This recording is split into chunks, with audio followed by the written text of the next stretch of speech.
Now, I've heard this story several times, and it's actually occurred on more than one occasion, but maybe my favorite story of this is from April 21, 2014, and the article in the news was entitled 378 People Pay It Forward at Starbucks.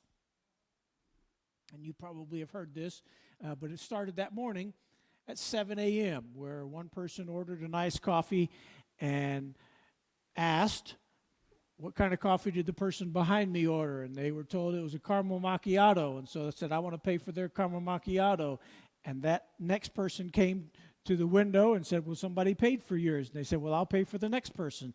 And so 377 people after that and kept paying for someone behind them. And it was a fascinating story about kindness. Kindness is infectious. Now, I've read that story several times, and I've always wondered what happened to the 379th person that day. I don't know. That's not the point of the story where I was going with that.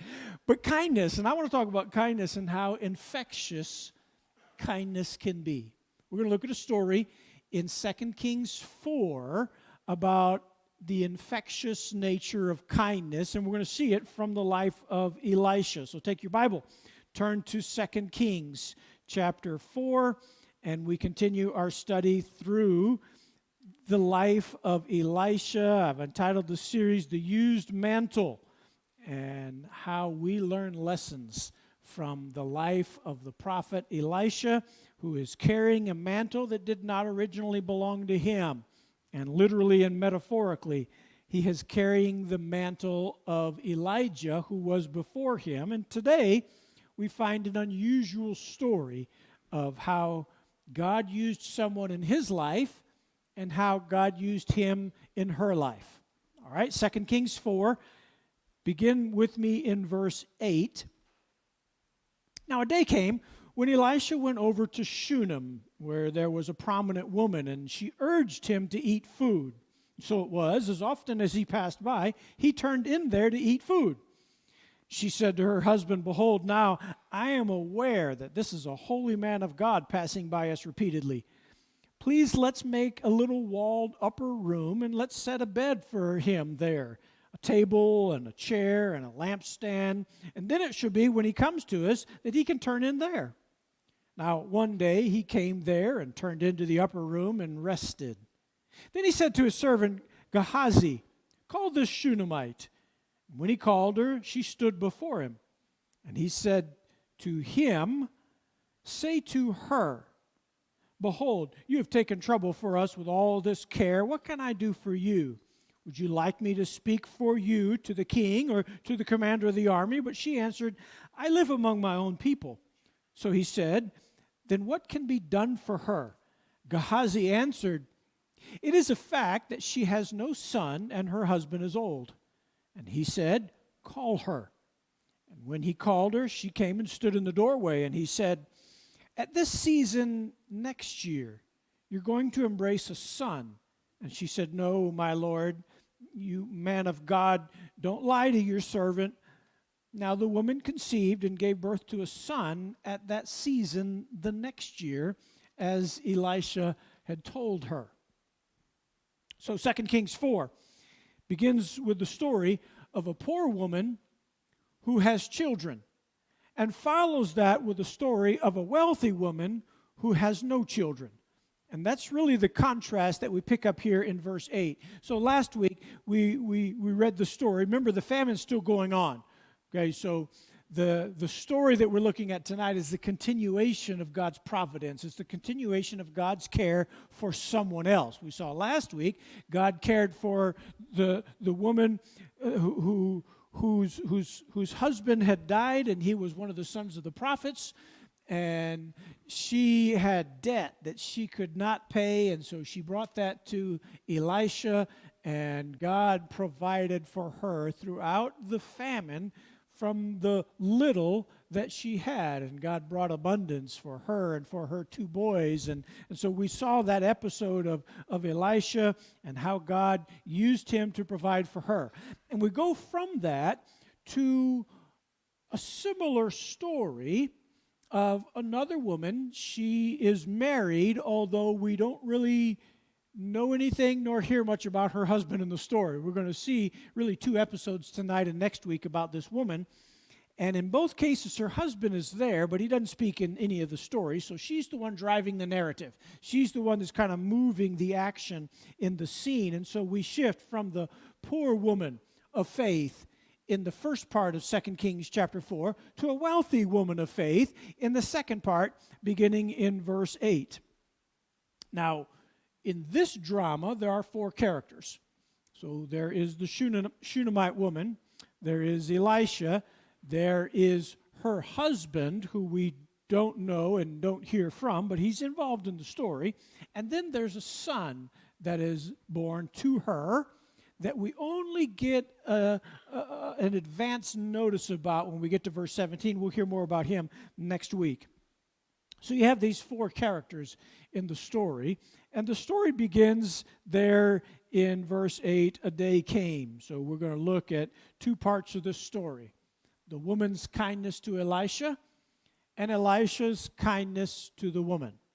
The 2 parts that really go together and emphasize what I think is a very practical lesson that we're going to look at in the story. But before we get to that, I want you to note 3 things that are interesting notes in the story. They're just that. They're sort of curious things that I note when I read this story. So number 1, I want you to look at some grammatical clues in the story. All right, so look in verse 8, verse 11, and then we'll see it again actually when we get down to verse 18.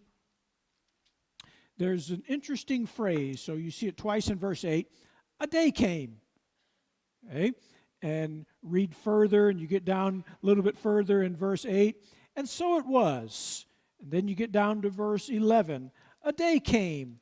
And you get down to verse 18. A day came. And you have some clues that the story is using to draw you into the story. They make it seem like this is just another day, that there's a series of coincidences, it seems, that takes place on just a random day that takes place, and they heighten the story. But as you begin to read through the story, you begin to realize these are no coincidences. This is divine favor. This is the hand of God on her life, and the writer is using some grammatical clues to kind of draw you into the story. A day came. It started like any other day, and all of a sudden it transitioned to begin a day that changed her life. A day came. You note this woman, she is described in verse 8 as a great woman. Some translations say prominent, some translations say wealthy. The literal Hebrew says she was a great woman. Probably suggests some wealth that she had. Though I think we'll see further in the story, she was great in more ways than just finance. But she is a great woman. An otherwise unknown great woman. In fact, not even named in the story. Whenever you see a reference to her, she is referenced by the town in which she lives. She's the woman from Shunem. She's the Shunammite woman. And so every time you reference her, so a certain day came and a certain woman came. So now you've got a certain day and a certain woman who's not even named in the story and yet prominently featured. And her faith is substantial in the story and recognized by the prophet and by the Lord. So a day came and a woman came. And then you read in the story, she is not just a great woman of wealth, she is a persuasive woman. So when you read the story, on a day that came, Elisha went to Shunem, and there was a prominent woman, and she urged him to eat food. She urged him. Now, it's an interesting word. I don't want to overread the text, and so there's always a danger that we read something into the story. But I do believe that words mean things, and I do believe that God inspired words. I don't believe that God only inspired stories. He inspired people, but I also believe He inspired words.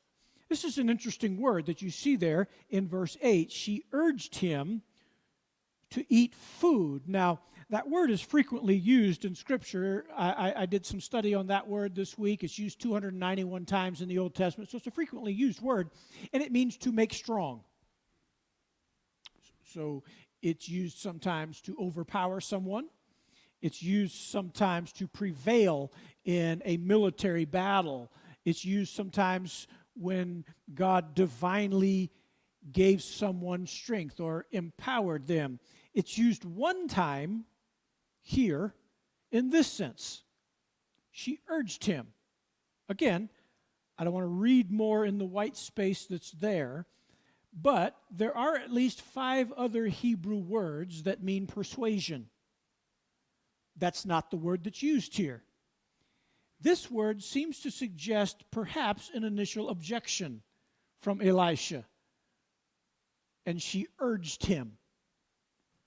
She persuaded him.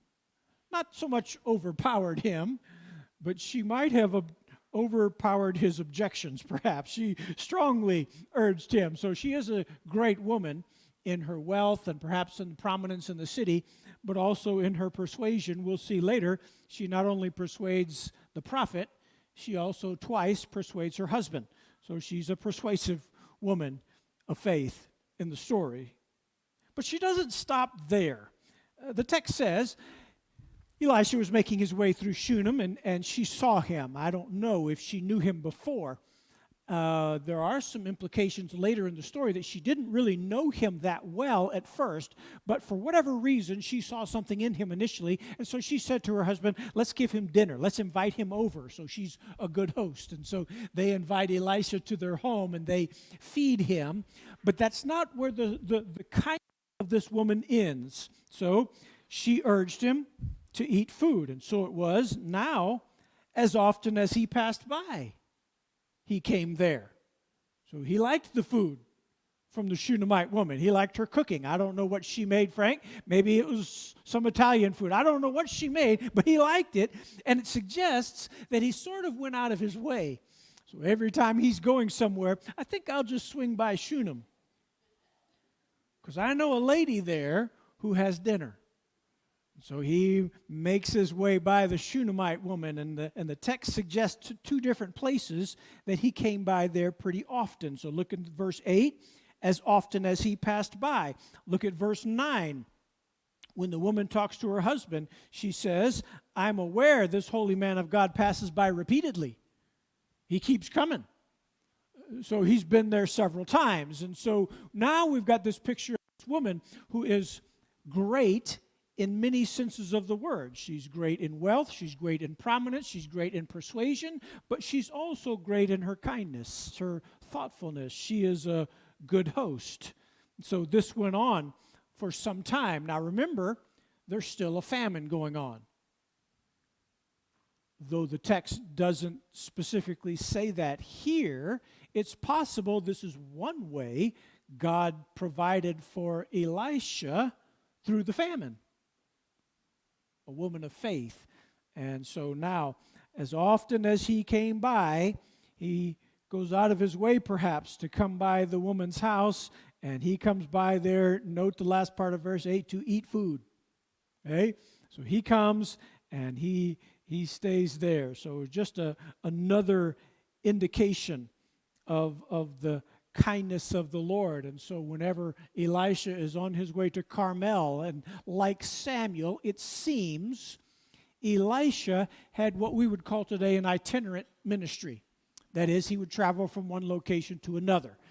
He probably had a circuit of places that he traveled, and he would stop and he would preach or whatever he did in his prophetic ministry. He probably had some prophets who traveled with him. He had a school of prophets, and so maybe they're traveling with him, and maybe they all stayed. We don't know, but we know that he has this ministry where he kind of circumnavigates the area surrounding Shunem, and so he and she both recognize that this happens somewhat often, and so he perhaps even changes direction, changes the course, and so now there is a standing invitation. Whenever you're near, come by our house. We have food. Have you ever met someone with the gift of hospitality? Do you know someone like that? Maybe not just cooking, although that's typically what's implied here. So the idea here is this is not begrudgingly done. He obviously enjoys it, but it seems she does too. And she is meeting a need that he has, and perhaps to decline would rob her of the joy of providing for him. And so he stops by as often as he can, and she gets to participate in his ministry because she, in some sense, is facilitating the work that he's doing. But she didn't stop there. She fed him one time, and because he liked it, he kept coming by, and she fed him a multitude of other times. But the text goes on when you get to verse 9. She said to her husband, "Look," literal, "I am aware this is a holy man of God who passes by us repeatedly. I have an idea. Let's make a room." Is there something more, she says, that we can do for the prophet? So the husband is now the second man she is persuading in the story. The first is Elisha, come by, get something to eat. Now she turns to her husband and she says, "Look, I know, I am aware." And the implication there in verse 9 is one of two things. Either I know, and I'm pretty sure you know, or she is pointing out something to her husband he had not yet figured out. If you notice, this guy keeps coming by. Look, I am aware that he keeps coming by, but notice something else. She says, I know something about him. He is a holy man of God. Now, the reason I say I don't think she knew everything about him at first is verse 9 seems to suggest she's learned something. Behold, I am aware. And the idea there is I have come to know. I'm aware that this is not just any other person. This is a holy man of God. Now, I don't know what he did to demonstrate that to her. I don't know how she figured out this is a holy man of God. But somehow in the course of his ministry and their engagements, maybe they sat up in the evenings talking. Maybe she heard something about his ministry. Maybe they followed him around. Maybe they just heard how God was using him, the miracles. Maybe she heard about the provision that God used Elisha for the widow in the first part. But somehow she has ascertained this is a holy man. God's hand is on him. And so now her hospitality is informed by her spiritual maturity. I know this is a holy man of God, and he keeps coming by here regularly, and so she now demonstrating even greater step of faith. This holy man of God who comes by here regularly, verse 10, let's make a walled room. Okay, so she's not only wealthy and persuasive, she is perceptive. He needs something else. He not only needs food, he needs a place. So she says, let's do some home remodeling. Now, there's some sense in the text that it's not entirely clear in verse 10 what she is saying. My translation, which I think is probably the most accurate rendition of this word, let's make a little walled upper room. Now, your translation might say, let's make a room on the wall. And it's not entirely clear if she is saying we live on the wall, which would not be entirely unusual. People often build homes along the wall. And let's build a room on top of the wall. Though I don't really think that's the best rendering of the text. I think what it's saying is, let's build a room with walls, suggesting it is a permanent structure. Now, keep your finger here.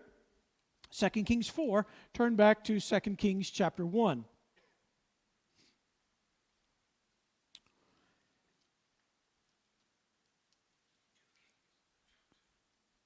look at 2 Kings 1, start in verse 1. We're going to meet Ahaziah. He's the king of Israel, following Ahab. Okay, 2 Kings 1, verse 1. Now, Moab broke with Israel after the death of Ahab, and Ahaziah fell through the window lattice in his upper chamber in Samaria, became ill, and died. That's all I want you to see in that story. Okay. What I want you to note, though, is this is 2 Kings 1. We're reading in 2 Kings chapter 4. And the king in 2 Kings 1, verse 2, has an upper room. And he was up there and fell through the lattice, which suggests that he had temporary walls. And the upper room, probably, again, on top of whatever housing unit they have. And because they were only temporary walls, he lost his balance, fell through the wall, fell down to his ultimate death.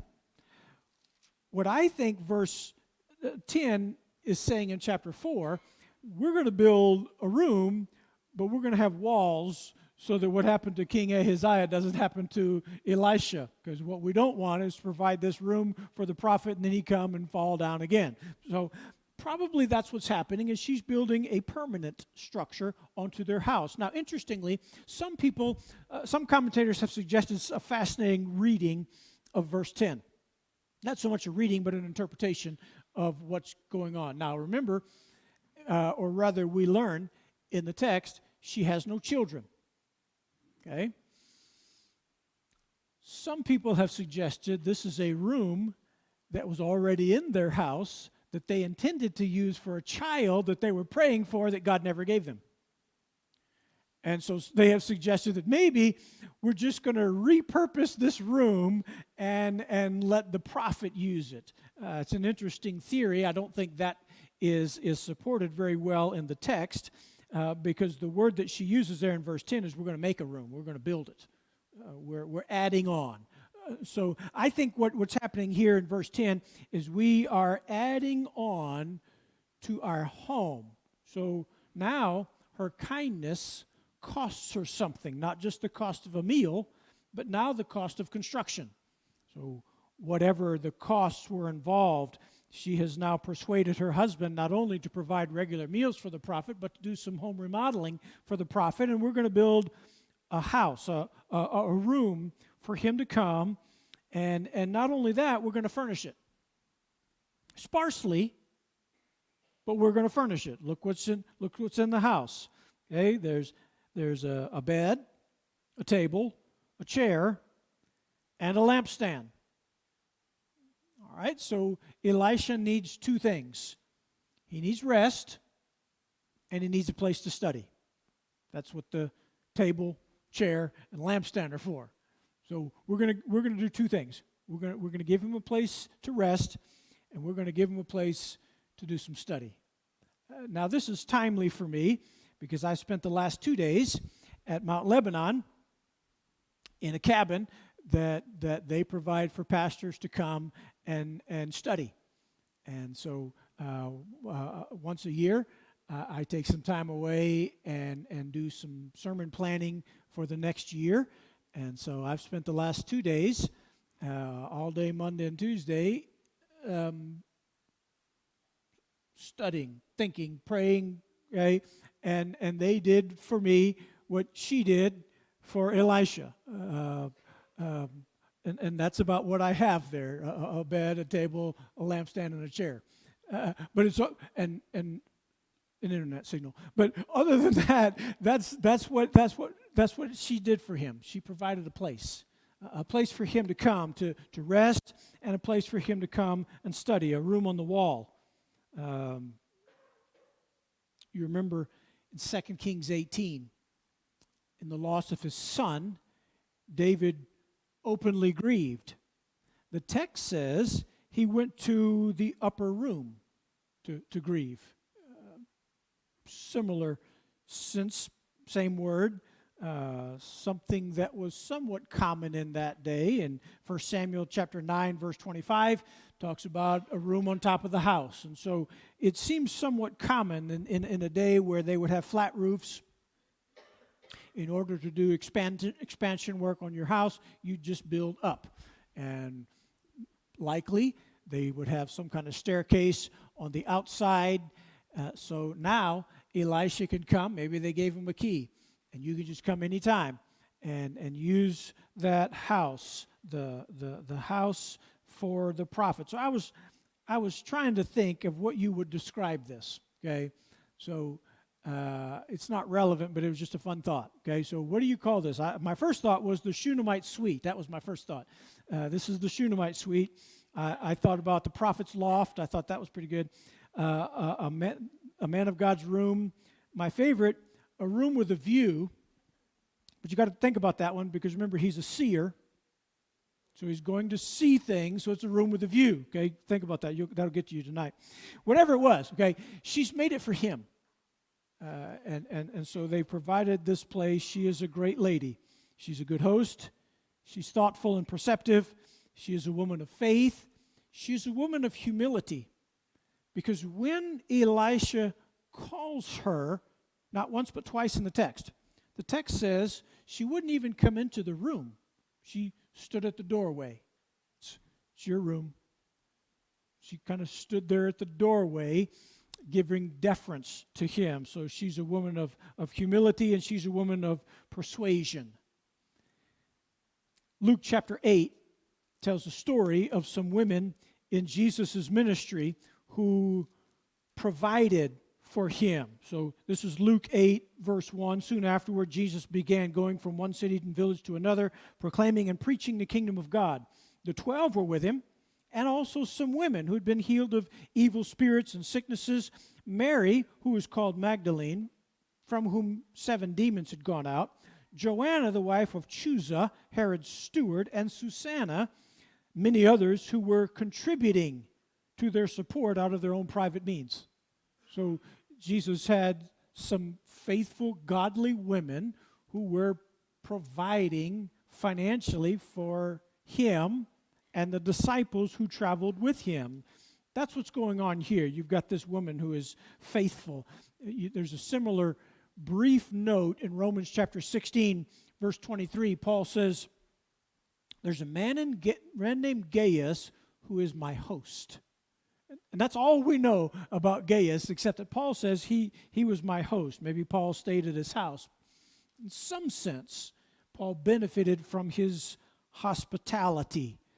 There's a verse in Matthew chapter 10, verse 41, perhaps reflecting this episode in 2 Kings 4.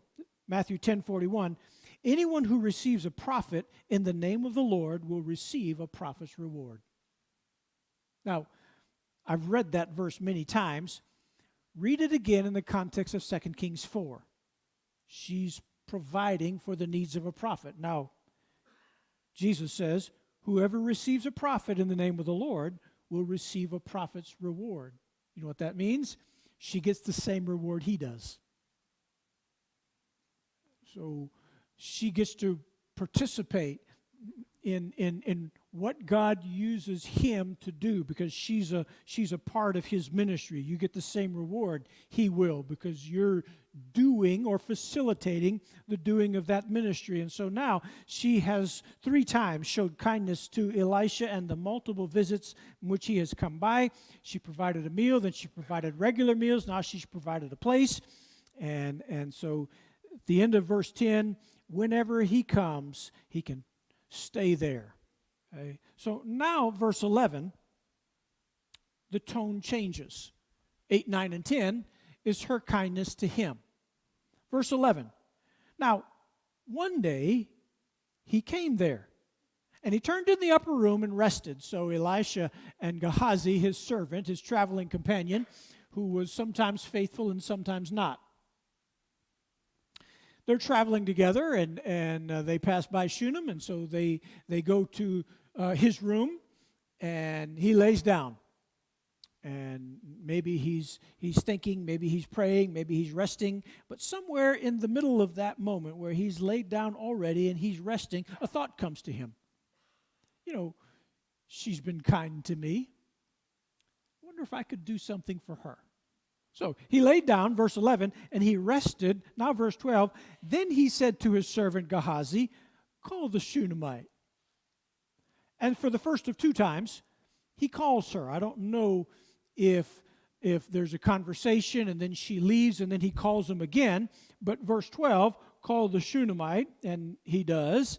And then when you get to verse 14, they call her again. So I don't know if she leaves and comes back, but somehow Elisha calls her, or Gehazi in this case calls her, called the Shunammite. And when he called her, she stood before him. So now she's standing there in the doorway of the house. There's a conversation initially that takes place through Gehazi. She stood there, and he said to him, that is, Elisha said to Gehazi, say to her, you have taken trouble for us with all of this care. I recognize you've been kind to us. I recognize you have been thoughtful. So he is now beginning to think, you've been kind to me. I wonder if there's something that I can do for you. So you have been kind to us. You have taken trouble for us with all of this care. Interesting word. The word trouble there in verse 13 really means trembling. Probably not out of fear. It just means you've gone to a lot of work to show us this care. Now, what can I do for you? He's going to have some suggestions here in a second, but I want to just pause there for a second. So he calls her, and she comes, and he says, "What can I do for you?" Acts chapter 10, Peter went to the home of a man named Cornelius, and later used by God, the home of a man named Simon. But in the first part of Acts 10, there's a vision that takes place in Cornelius's life. He sees a vision in the middle of the day, and an angel speaks to Cornelius and says, your prayers and acts of charity have ascended as a memorial offering to the Lord.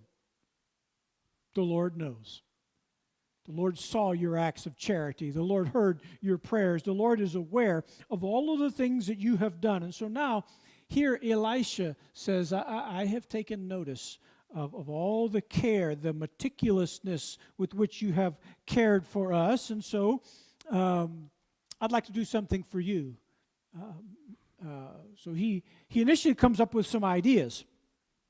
All right. Would you like for me to speak to the king?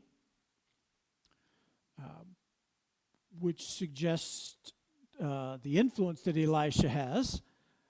Could I speak to the king on your behalf? Maybe some political favors that I can ask of the king for you. Or would you like for me to speak to the commander of the army? Could I offer military protection for you and your family? And I don't think Elisha is merely blowing smoke here. He obviously has the ability to talk to the king and the commander of the army on her behalf. But that's not what she wants. In fact, she doesn't ask anything. He gave her an open invitation. What can I do for you? And it doesn't seem that she asks anything. So now verse 14, a conversation continues between Elisha and Gehazi. He said, what is to be done for her? Gehazi answered, it is a fact, she has no son, and her husband is old. Now, Elisha already knows that information because he stayed there several times.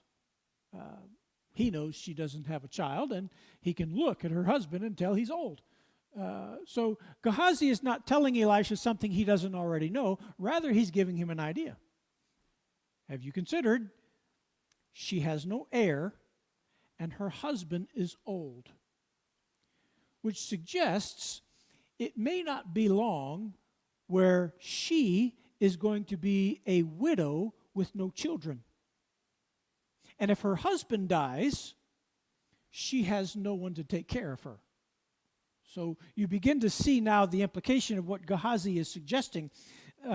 It's not just that we can pray and ask God to bless her. We can actually provide for her, because at the end of that day, when her husband dies, and in that case would have left her without children, she would actually be worse off than the widow in the first part of 2 Kings 4, because at least the widow had 2 children. She had 2 children that could either provide for her or, if nothing else, be sold into slavery to pay for her debts. This woman, although she has resources, how she had them, we don't know. But if her husband dies, she may well end up destitute with no one to care for her. And so Elisha, perhaps brainstorming with Gehazi, because I asked her and she didn't tell me. I offered some things. She didn't like any of my ideas. So he says to Gehazi, what do you think? What could we do for her? She's wealthy. So what does she need? Gehazi says, well, it's a fact. She doesn't have a child, and her husband's old. So he says, call her.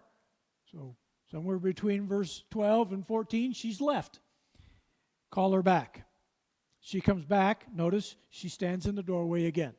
So she's standing there, and Elisha has a word to say. What strikes me behind what's about to happen is the heart of Elisha, who, grateful for an act of kindness done to him, and although he perhaps cannot reciprocate in kind, maybe there's something that I can do for you. Maybe there's some way that I can show kindness to you in the same way that you have shown kindness to me. And she doesn't need anything from the king. She doesn't need anything from the military. In fact, she says, look, I live with my family. I've got everything here. I live in my hometown. I've got everything that I need. But not everything that she ever wanted. But she doesn't bring it up. Gehazi tells Elisha, or reminds him, she doesn't have a child and her husband is old. And so upon calling her, Elisha says to her, this time next year. So she's standing there in the doorway, right? The doorway. Metaphorically, God's about to open the door. She's standing there in the doorway, and the prophet says to her, next year, about this time. Not a precise date.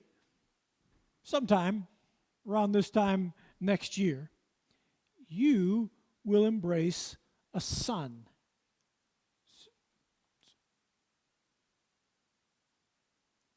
Designating not just the time, but the gender. You're going to have a child. It's going to be a boy about this time next year. And she's taken back by that. Okay? She's not accusing the prophet of lying to her, but she is suggesting that maybe he's deceiving her. Maybe he's speaking out of context. Can you imagine? Remember, the text just said her husband's old. I don't know if she was the same age as her husband, but at least he's old. One of them's old, probably both of them. And here again, I'm reading into the story, but I don't think I'm reading in very much. Because she's had this thought before. They've tried to have children. Couldn't. Can you imagine the frustration, the years of frustration? Have you known people who, for whatever reason, were unable to have children? And the trauma in that. And we don't know how long they have been married, but it seems like some time. And they have no children. And so her response is understandable. Man of God, don't lie to me. Don't mislead me.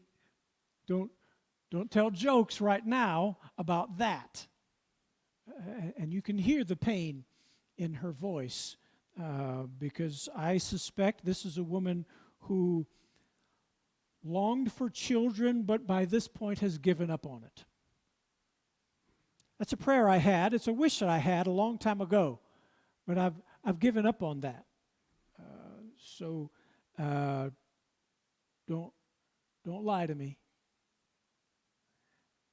And then verse 17 concludes this section.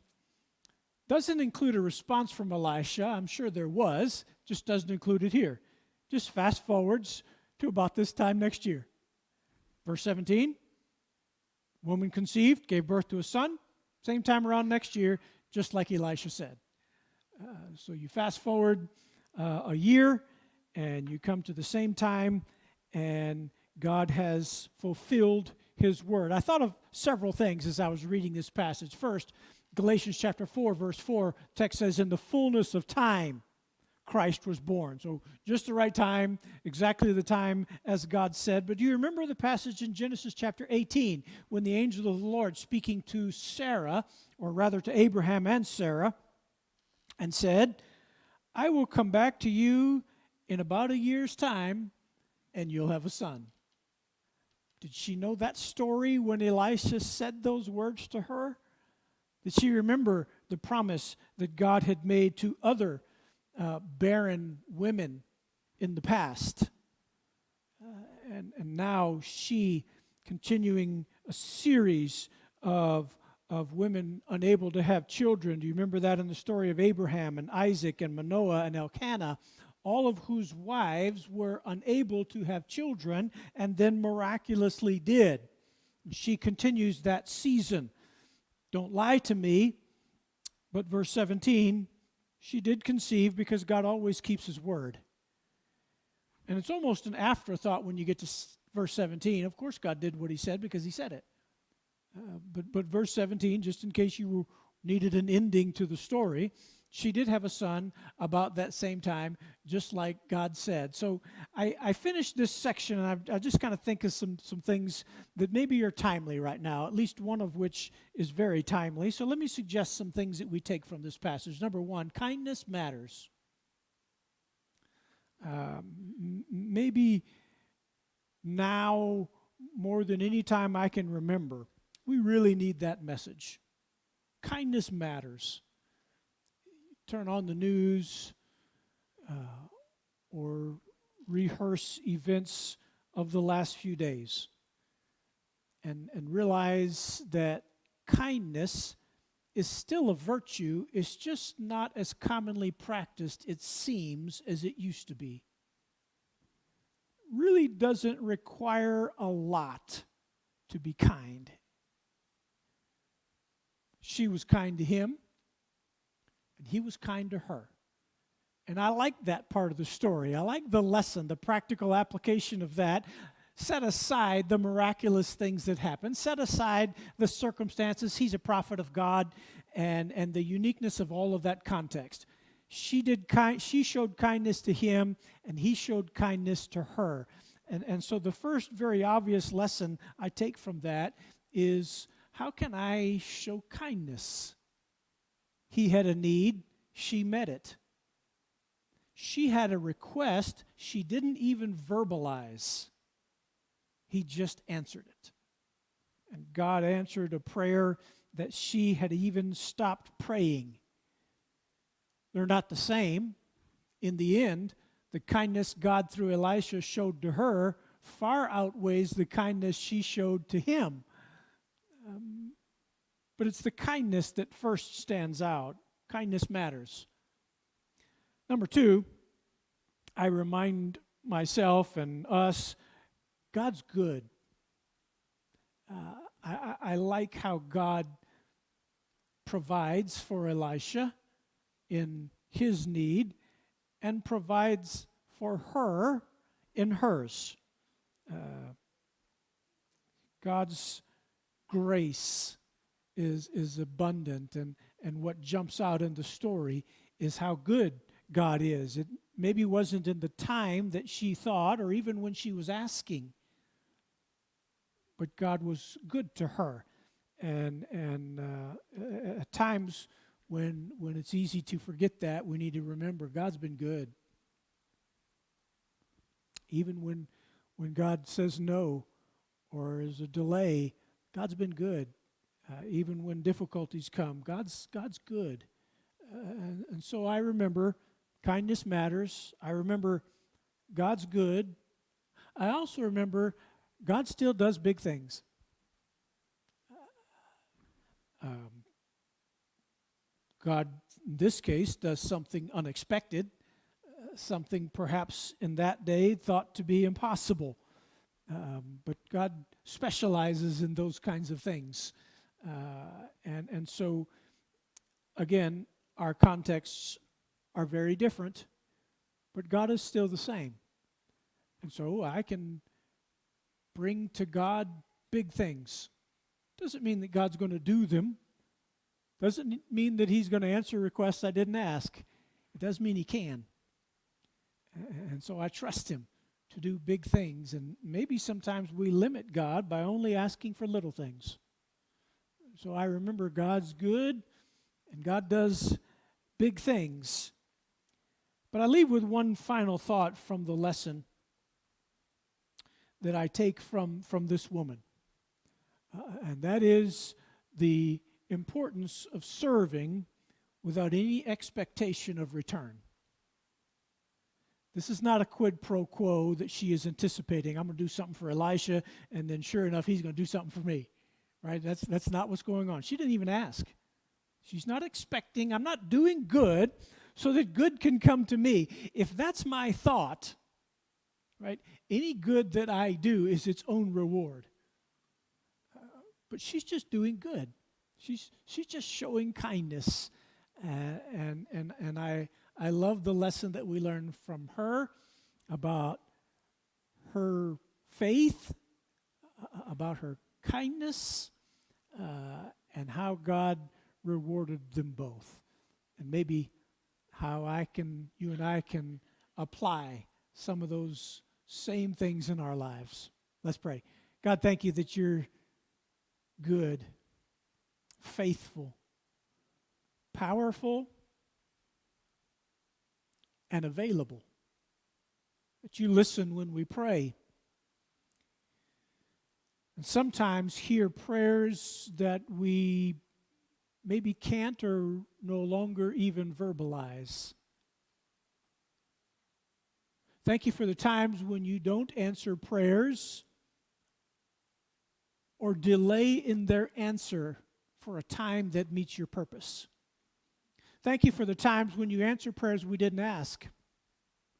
Thank you for the times when you do big things just to remind us you're a big God.